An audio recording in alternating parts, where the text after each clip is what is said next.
राजकोट शिवपुतळा दुर्घटनेविरोधात महाविकास आघाडीची राज्यभर निदर्शनं तर घटनेविरोधात मालवणमध्ये आज कडकडीत बंद।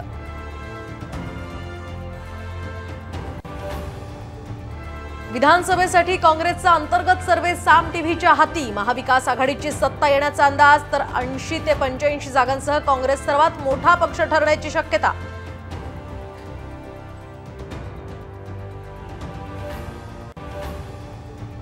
आज मातोश्रीवर महाविकास आघाडीची तातडीची बैठक। शरद पवारांसह नाना पटोलेही राहणार उपस्थित।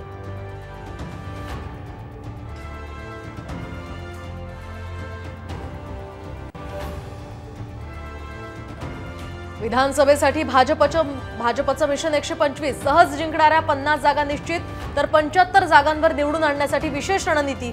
साम टीव्हीला सूत्रांची माहिती।